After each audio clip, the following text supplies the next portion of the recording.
Hello and welcome to the Quarantine Quality Podcast with your hosts Stan, Adam and Georgia. So guys, what have you been doing since quarantine? We don't have a special guest this time, so it's kind of harder to open up on. I mean, I personally have taken the last week or so doing the petty things. You know, sort of things where you don't really ever think you've got the time for, but now we have all the time in the world.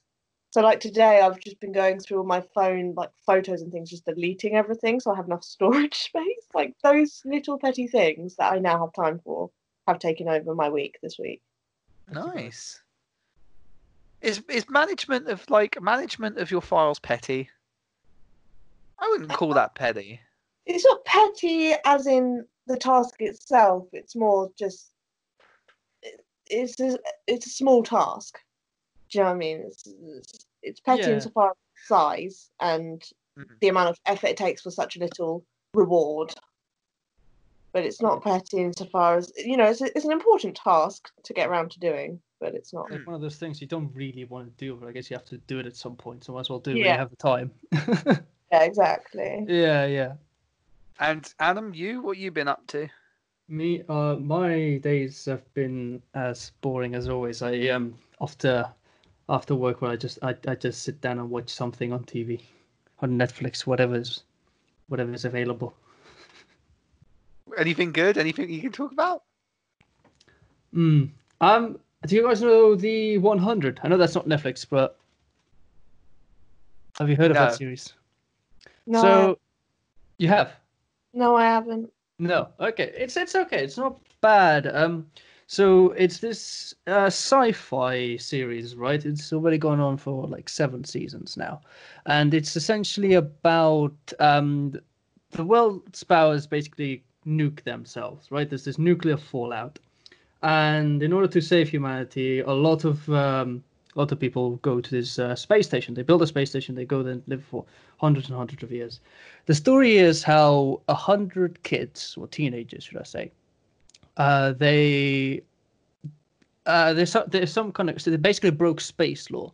So they send them down to the Earth, which is now habitable again, but it's a hostile environment. And they find out that they're not the last remains of humanity. There's a bunch of tribes, and humanity kind of goes into this like medieval stage almost. So I think I've actually have heard of this. I think Ralph the movie maker did a video on why it's an awful show. I would argue it has its ups and downs. I think it was season 3. I don't know. It gets very bad when they involve this like AI that suddenly controls everyone, and it turns out that that's the reason why the world exploded. It's and positive then. Yeah. Positive then. Yeah. So it's Skynet. Yeah. Yeah. It's a crappier version of Skynet. Because I was gonna say, right, this whole thing, right, I was expecting it to be a rip-off of Lord of the Flies, and now you're telling me it's like a Terminator rip-off.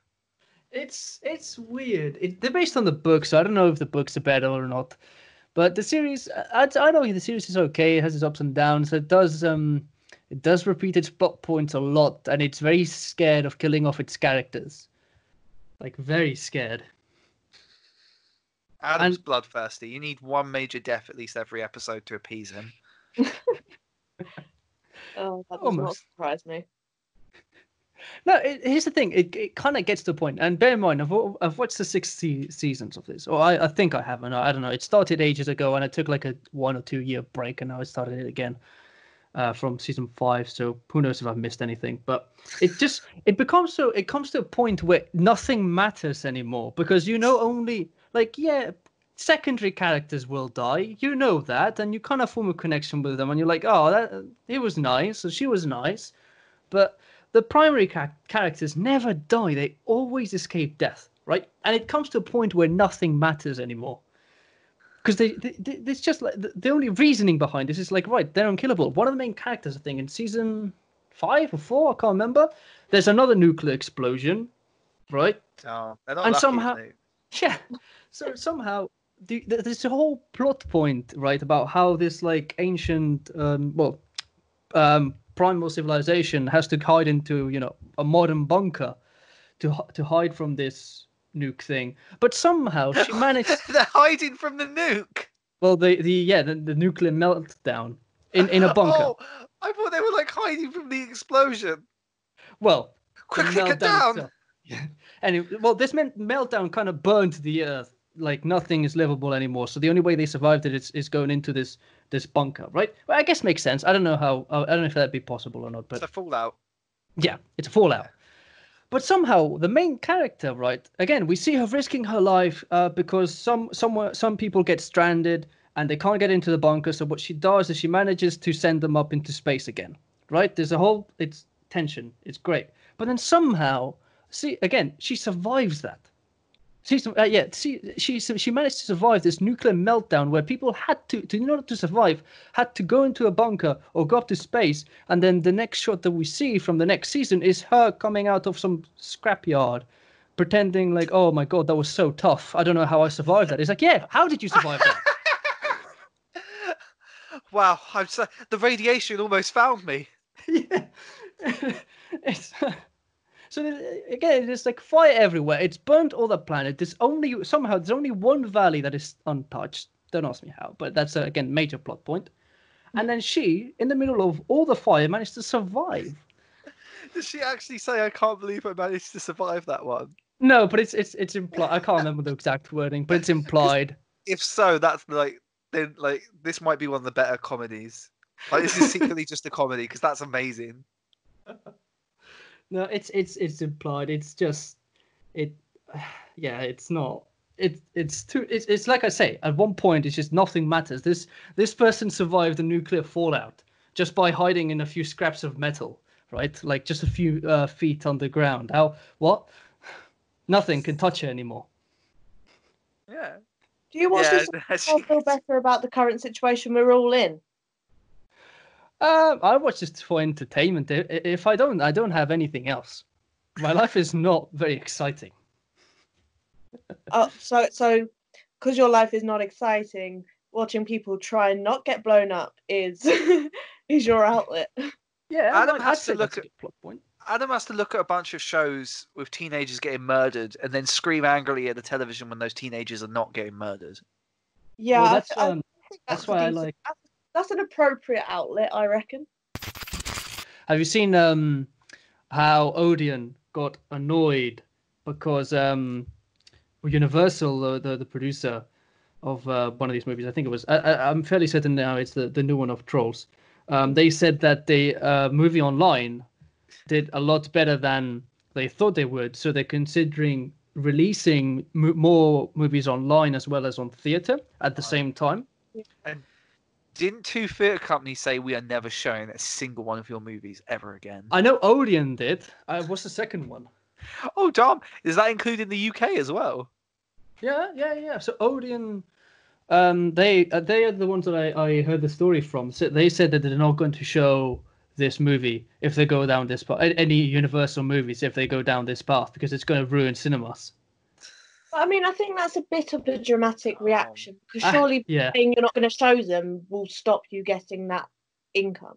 Well, that's what I thought, right? Like Odeon don't hold the cards here. Then you're hurting yourself by choosing. Oh well, we're not going to show them then because if your point is that it's going to stop cinema, you're then stopping cinema to prove a point. That makes no sense. Here's the threat, though. You have to understand, right, that cinemas still make a ton of money, right? Yeah. Especially when you consider some of how, like, especially getting an Odeon ticket or a Cineworld ticket. It's like criminal how expensive it is to buy tickets for those. But people still go and see them, and like, imagine how much money you'd lose if your movie was not being played on cinema. Even now, like, it's inevitable that.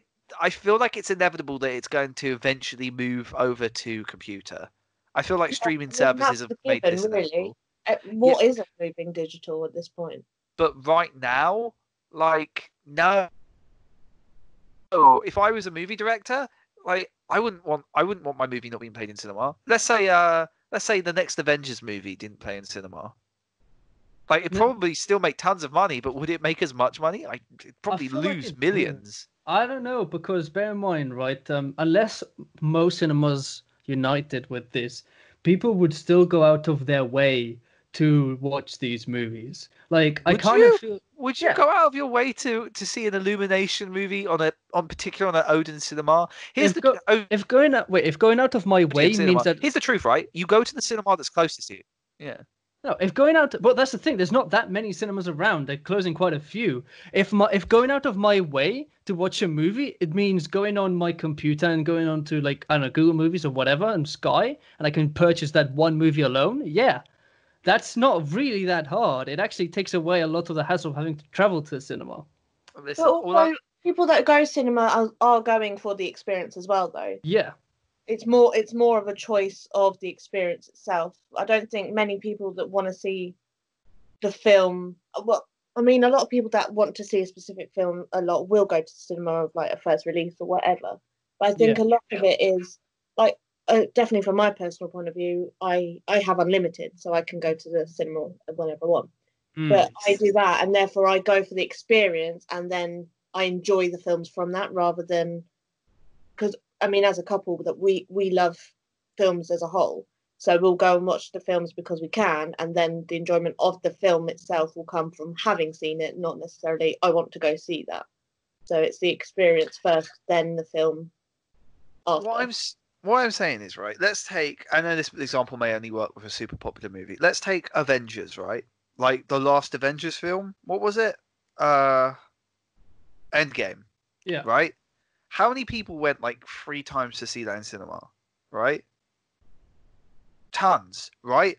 And then that's what? Buying 3 cinema tickets to see that one film, or buying it online and then just repeatedly watching it over and over again, right? Like, I can't imagine, like I said, Avengers, just because of how absorbent like cinema prices are. Is that the right word? How expensive cinema prices are, that they would make the money back on it if they just showed it online. And I think that would be the same with a lot of movies.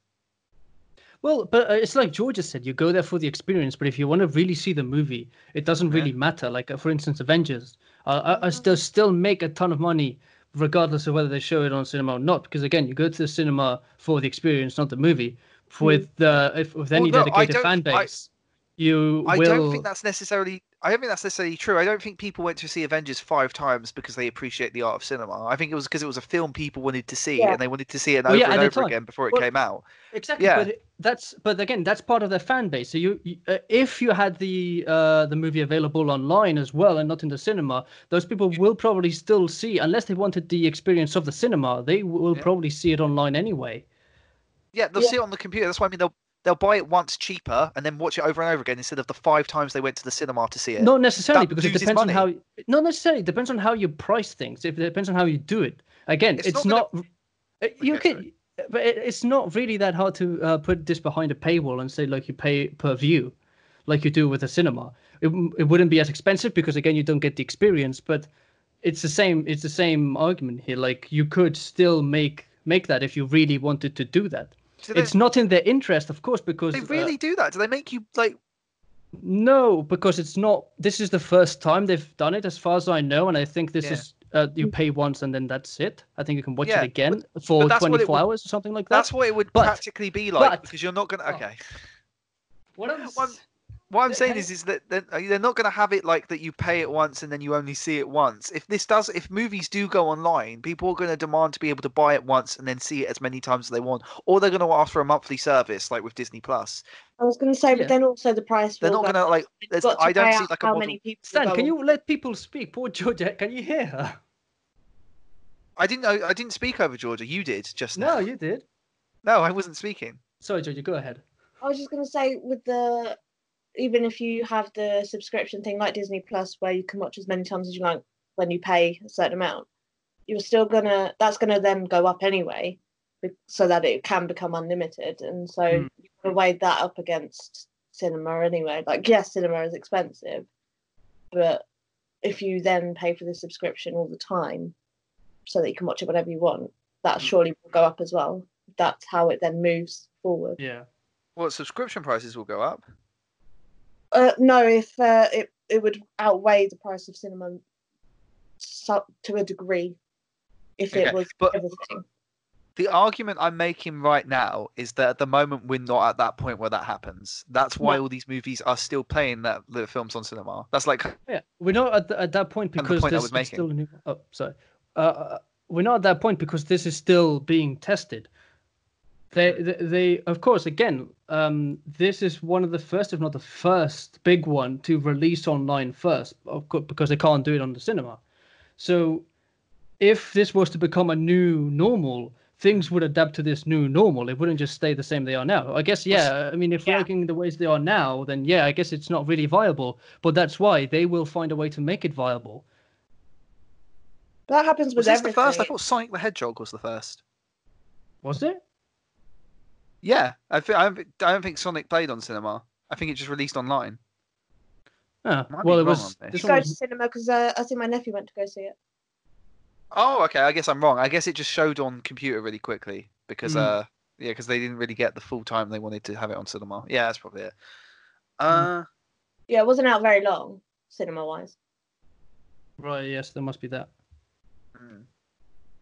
Yeah, because my nephew went to see it with my dad, and then the week after, someone else I know who has a kid was going to see it, and it wasn't out.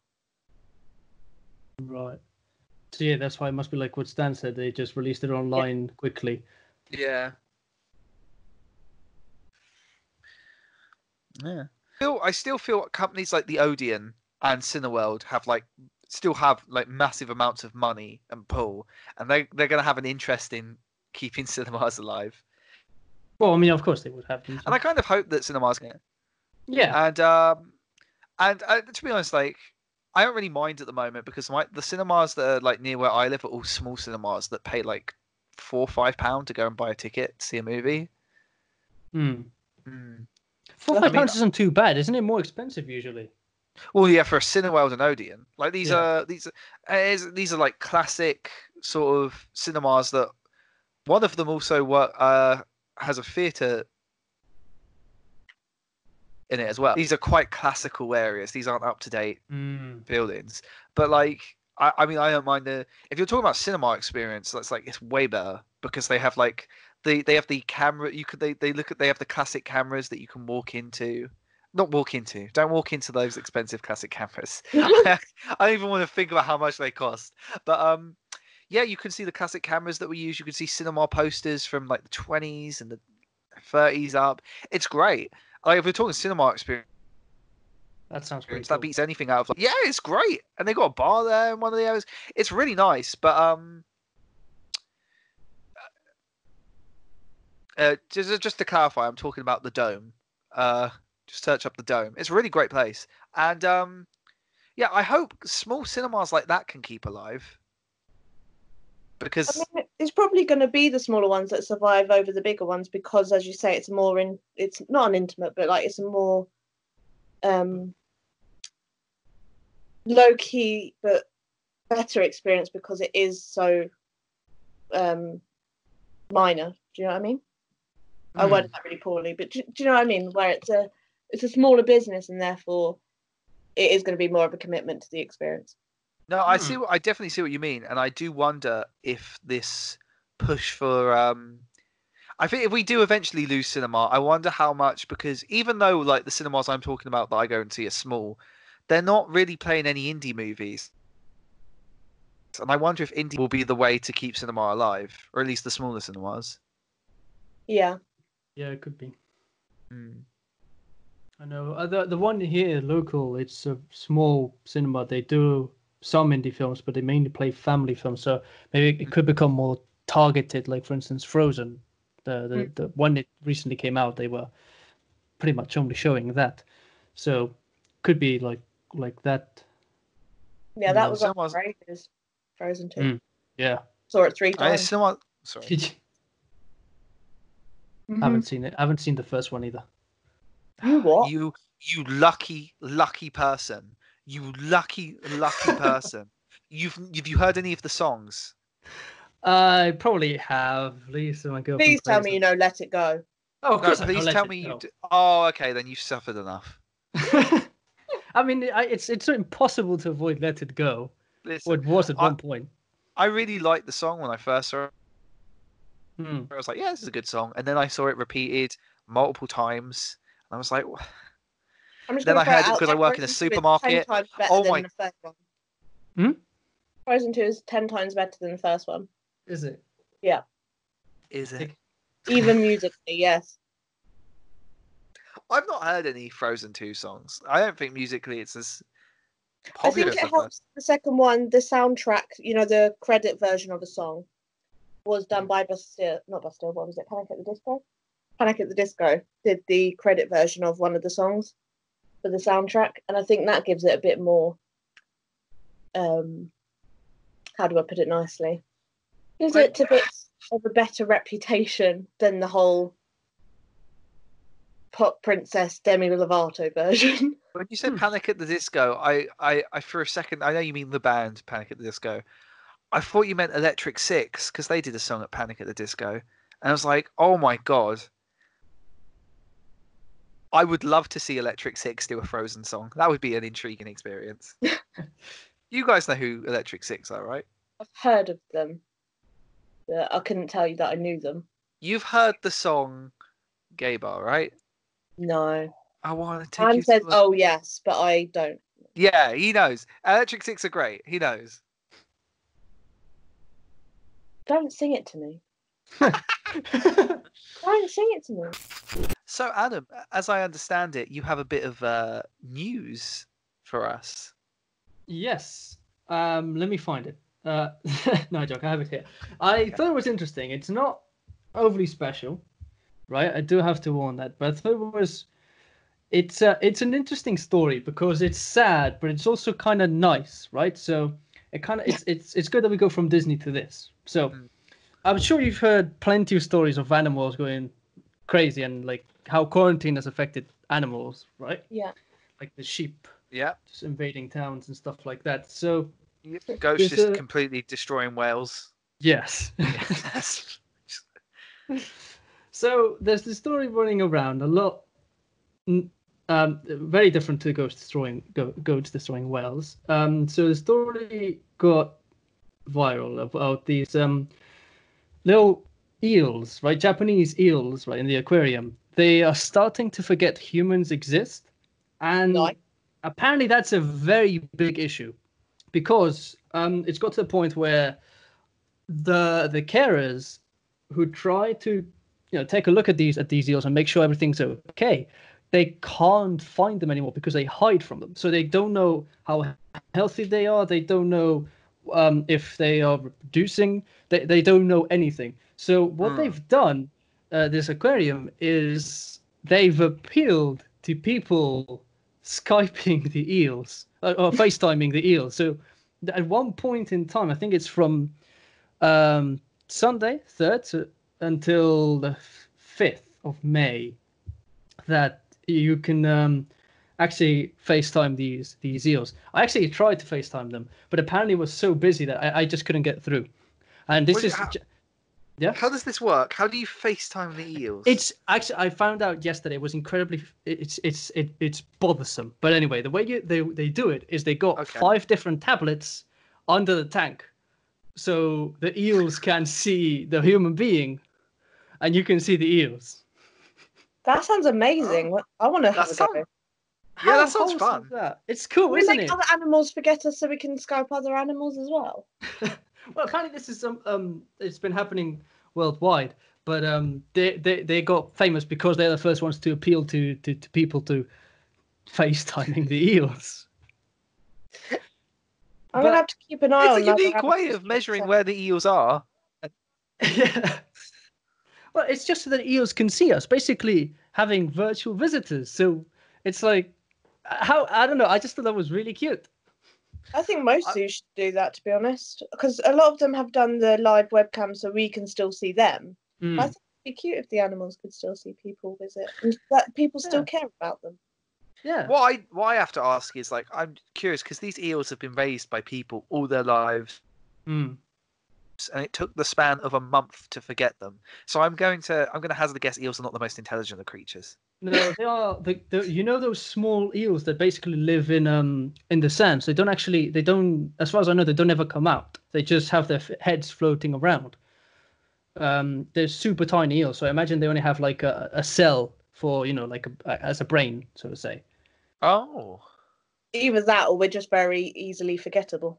Yeah, that's what I thought, right? Because it's cute, it's wholesome. How they're asking for this, and it looks like people have answered, and it's been nice. But at the same time, it's bit sad, really. I just found it sad because they are kind of self-destroying themselves almost because they are, they've been bred into this controlled environment, but they can no longer be controlled. So who knows what happens? And yeah. I wonder what the greater effect is upon animals in zoo captation in general. Because now I'm curious. I thought that because we went to Pets at Home at the very beginning of lockdown for some supplies for our hamster, and all the animals, obviously bar the fish, have been relocated, and I was intrigued as to find out what they've done to them, really. Because because obviously a lot of it as well will be not a lot of their lifespan, but a big proportion of their lifespan will be spent in lockdown. That's a bit of not a waste insofar as talking about them as a product, but a waste of their little lives being kept like that. Yeah. Well, that's why, that's why I thought the story was kind of sad at the same time as wholesome, because it's like at one point for these eels, we just disappeared. Like, so that's it. Yeah, they're no longer there. Oh no, what's going on? Or maybe they may have been happy. Who knows?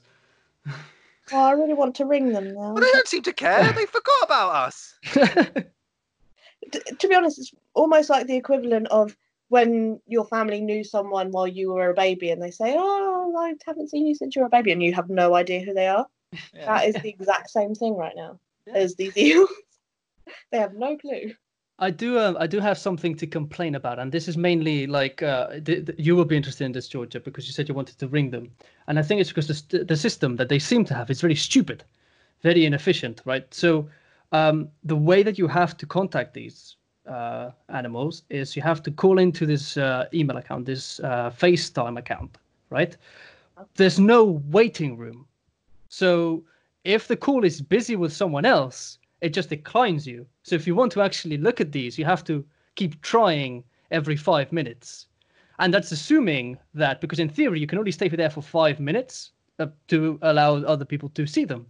Yeah. But it depends on the person calling to hang up and honor the 5 minutes. Right, yeah, that is a bit much. And it was infuriating to learn that. That is a bit strange. They should have there must be some sort of setup where they can have an automated timer where it cuts off after so long. Yeah, and some kind of waiting room. Well, you would have thought if they really wanted people to call up this service that they would make sure that people stayed on the service, because there's nothing I enjoy less. Yeah. Having to constantly recall something so that I could possibly get on it. Exactly. I mean, to be fair, do we have anything else worth doing other than wait? No, that's a good point. Hold on, no, hold on. Let me counter that. This is Japanese time. This is a Japanese aquarium, right? So 10 a.m., which is when this opens, is 2 a.m. British summertime. So I don't know what else you have to do. I mean, I guess you don't have a lot to do at night, but you still have to purposely stay up until 2, potentially 3, to call these damn eels. Do you know? Oh, and I know this is the same for you, Adam, because I can see the Facebook when it notifies me when you're online or not. When was the last time you fell asleep before 2 o'clock? I actually usually fall asleep before 2 o'clock, but even if I do stay awake before 2 o'clock, before 2 o'clock up until 2 or whatever, I'm not usually just waiting to Skype these eels or to FaceTime these eels. I'm usually watching or playing some game, right? That's what you want us to believe. Yeah. Adam's just there, crying, cuddling up to his little iPad, waiting to get the call so he can talk to his eel friends. That I can believe. They say you have to talk to them because they feel the vibrations. If not, they won't notice you're there. But don't shout at them. So again, it's the honor system, trusting people not to shout at the eels. Wait, don't they you shout at an eel? How much of a low life do you have to be? Oh, that's sad. Don't they have it so that the audio can only peak at a certain level? Possibly, I don't know. That's They a good it, point. it just Because said don't shout at the eels. but you could do that. You could have it so that the audio peaks at a certain level. So like, unless they haven't done that. I don't know. We're talking about someone who set up 5 tablets and just they'll ring. It's fine. Yeah, there doesn't seem to have been much thought put into I this think plan. Stanley needs to send them an email. Yeah. Excuse me, I Strongly heavily worded. disagree of the method you're using here. I'm You sure will they'll have be to very translate it interested. to Japanese though. Yeah. Get That's Lisa all right. for Google that. She can do that. Translate. What? So that's all right. Google Translate. Oh god. Also, like, Lisa can help us as well. So I don't. I feel like she would not want to do that. I feel like she has way better things to do in her life. Yeah. Than to translate a strongly worded letter to this aquarium that's just trying to be nice. Does anyone have anything better to do in their lives? Let's be honest. We Well, can't use that's that as an a good excuse point. anymore. I mean, look, I'm very sorry. You'd hope someone has something better to do than write a strongly worded letter or email to this like aquarium that is just trying to save this eel's perspective about us. Oh well, Like- listen. I like a strongly worded email. I am. Sound like you would. Yeah, I would. I'm not gonna lie. I get excited off complaining. Oh no. Are you? Have you heard? Have you guys heard of the Karen thing? No. Oh, yeah, I've heard of. I've heard of the insult. Karen is an insult, right? Yeah. So Karen's an insult. Oh, is that like the manager thing? Can I? Talk to that? Yeah. Yeah, like- I have. It's kind of gone out of control because now people are saying it more than ever because other people were saying that Karen is the new Karen is the white person's N-word. Yeah, no, I can see that. Not surprising. I've heard this. Yeah. Perhaps I should You call wanna my firstborn daughter Karen, Yeah. just to prove the point of how much I like to complain. Why would you do that for your daughter? I feel sorry for your daughter. Oh, thanks. Hey Tell me. guys, you can just be called Karen and it's been okay. Jeez, guys. It's the purpose why she wants to do it. Listen. Well, I'm not going to confess to the purpose to her. Tell her on Why am I called Karen? Oh yeah, just her like deathbed. saying it. No, Oh, tell her on I your do deathbed. that. It was a meme, child. Not that petty. Listen, right? Do you want to know why they're saying this, right? Because there's a certain look and a certain demeanor that makes you a Karen. And Yeah. once you call someone a Karen, like that, the conversation is over. It's Yeah. done. Once you've used that insult, there's no coming back. It's worse than that. any It's the perfect curse insult. word you could ever think of. It is, right? It's way worse. To be honest, I'm surprised I've not been called a Karen, to be honest. Well, you don't look like a Karen. Oh, It's like Stan says, there's a demeanor and the way you look. Yeah, you don't look like you've just taken one half of your head, the hair, sorry, and you've gelled it up to a 85-degree angle. Oh, listen, well, Stan, I'm not going Like to you lie. have normal. You've not seen me. I could have a lockdown haircut by now. You don't know. Lockdown haircut isn't a Karen haircut though. Yeah. You haven't seen mine then, Adam.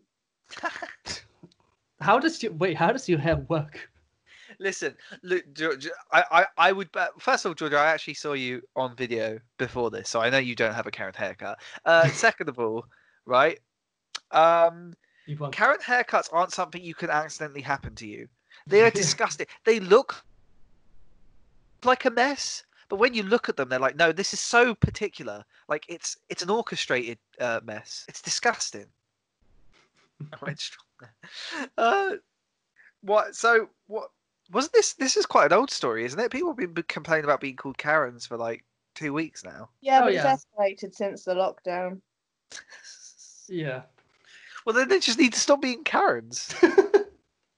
You can't. Once you are one, it's stuck for life. That's a tag that you can't take away.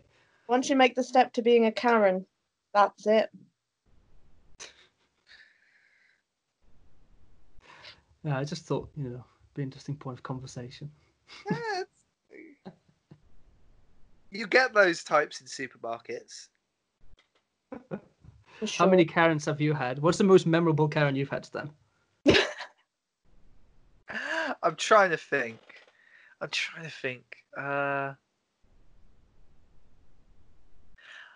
don't know. To be fair, I say that many. I was gonna say this person's a guy. I guess he can still, What count is as a the Karen. male equivalent of a Karen? I think Corin? it's just. Correct. I think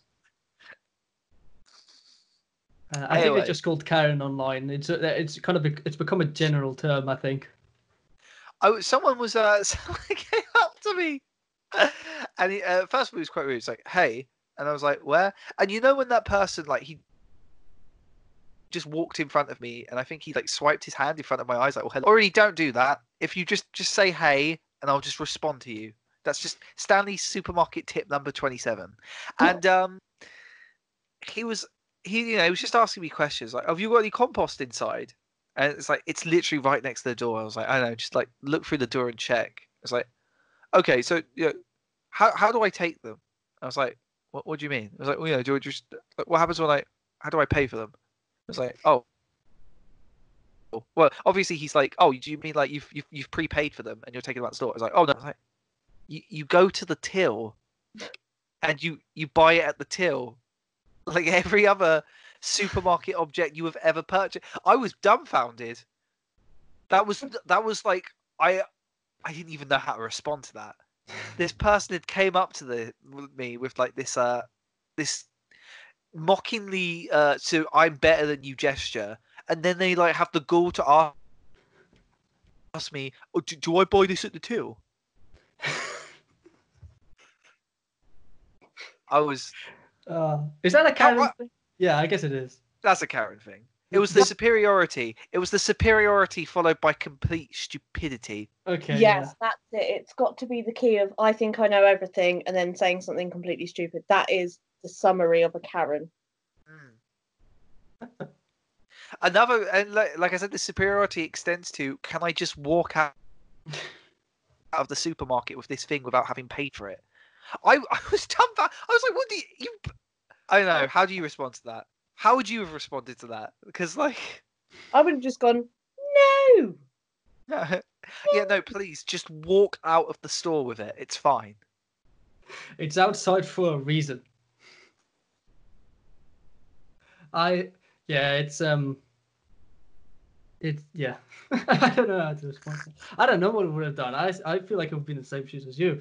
It's just no good to tell. Yeah. Just yeah. I'm afraid I came off as rude there. I mean, he started off rude, but I was like, I was actually so dumbfounded that I did say it kind of, but you go to the till and you buy it at the till. I don't know what he was asking. It still haunts me to this day. Every night I go to sleep and I just what did he mean? What could he have possibly meant? I think that's more of a reflection How on did he you think there, you love. buy any of?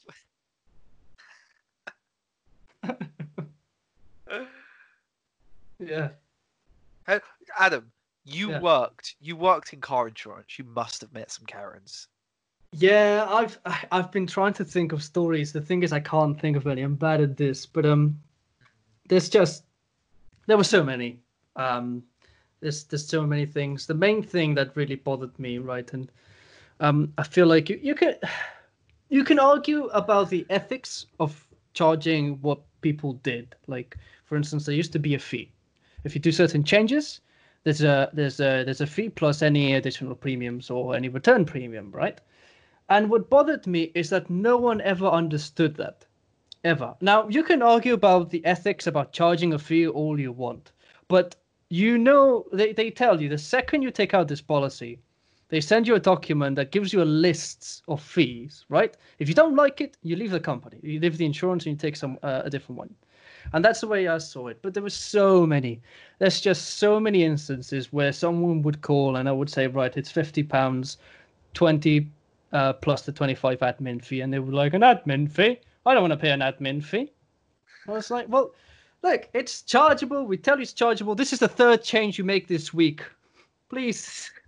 I've had people like that. It's just. Oh, that's the okay. Insurance tip. Stan has the supermarket tip. Insurance tip. Just read the documents. Just even if you skim read them, go to the fees bit. It's gonna save you so many. What? Always read the label. Yeah, exactly. Or at least the fees. At least. At Yeah, least the fees. I would have thought that would be the first thing people check. No, they don't. Here's the thing. No one ever checks the fees or any of the terms of the policy. They're just like, oh, this policy is well priced. I like it. It's cheap. I'll take it out. And then things happen. It's cheap for a reason. Just read it. Like with insurance, right? In the UK anyway, you can cancel your policy without any charge or any fees within 14 days. Some insurances even don't charge you for the time you've been covered. Okay? So if you don't like it, you read and you don't like it, then just cancel it. It's relatively easy to do. It's not even like it's too hard. Literally, if you receive a document online, which you likely would now, it's literally a Control F and type in fees in the search box. Yeah. Like, but This is some I good can't. tips for anyone listening at home on how to. Yeah, it is. I can't think of a specific example though, but it's just that so many people complaining about this. To be fair, a lot of people were nice as well, but I kind of feel like people have more bravado if it's over the phone. I'd just like to take this minute to say that we are not against anyone who is actually called Karen. Yeah, I knew a Karen at the insurance company. She was very nice. Every time I see one of these memes, I kind of think of her, and it's like, she's not Karen, but she was nice. But then the name makes me think of her, and I feel bad. Do we have to bleep every time we say Karen if it is the white N word? If it's a white N word, I think we might have to do that. Only when it becomes official, you're fine. Well, I mean, it's official for some. How did they even begin to make the argument it was the white N word? I don't know. I'm trying to figure this out. I think because it's what's the word, denigrating? Degrading? Something like that. It's true though. If they don't want to be insulted by it, it should just stop being like the best insult to describe a person that's ever been made. That's all there is to it. Okay, Georgia, you plug yourself out. Okay, that sounds weird, but what I mean by plug is I mean like advertise yourself. Yeah, I'll plug myself. So we asked that. Are we having that in the podcast? No, I just want to point out you're a journalist with a strong grip on the English language. Who, me or Stan? Stan. Listen, I actually have a very decent command of the English language when it is required for journalistic integrity, which I did not realise was being assessed while doing this podcast. How's that? That's good. Okay, Georgia, it's your plug. Advertise yourself. What you got that people can look up? I am available on the Twitter at that rolls, which then matches my Instagram, the one that rolls, and my YouTube channel. Very, very interesting. Various content, but mainly disabled related. For I am part of that community. And that is also the one it rolls. So find me, subscribe, and send me a message. Why not? I like to know who is interested in the content I produce. Please tell us if someone sends you a message. I'd be interested to know as well and see who actually gets this far into the podcast. Oh, I will, yeah. If you're a fan of me, send me a message. And if you're a fan of us, send me a message. And I will communicate this to Adam and Stan. And I'd just like to plug that I have now started a new podcast related to gaming called The Pixel Peasants, which I do with my friend Adam. No, my friend Geordie. Oh. Sorry, Adam. I've now started a new podcast called The Pixel Peasants, which I do with my friend Geordie, where we talk about gaming-related news and just what we've been playing. go check it out. It's called The Pixel Peasants. Now, me and Geordie kind of messed up here because we didn't actually realize there was another channel called The Pixel Peasants. So don't click on them. I mean, you can. Maybe they do good content. I personally haven't looked at them, but look for the Pixel Peasants podcast, and you might just have yourself a good time. You don't know. Try new things. Check out the podcast, please. Oh, I just also like to add to mine. I said it's majority disabled content. It's also for everybody. I think that everyone can learn something, whether you have a disability or not. I think you can learn about the life of said person with a disability. So do educate yourself, but also have some fun with me. That sounds weird. And because I don't really have anything else, I'm going to plug in this channel. Follow us on Twitter at Stoked Curiosity, and also find us on Facebook. Same thing, Stoked Curiosity. And do we have a website at the moment? You feel free to visit stokedcuriosity.com. Beautiful. So wait, Stan. And with that, no, I was just going to say, you finish the podcast. Okay. And with that out of the way, we thank you for listening to the Quarantine Quality podcast, and we hope you join us next week. We don't want to give too much away, but we've really reached for the stars with who we could get as a guest on our podcast now. Nice. I think you might be surprised by who we have on next. Thank you. Ooh, a little hint. Ooh, who could it be? Have a nice time, guys. Bye.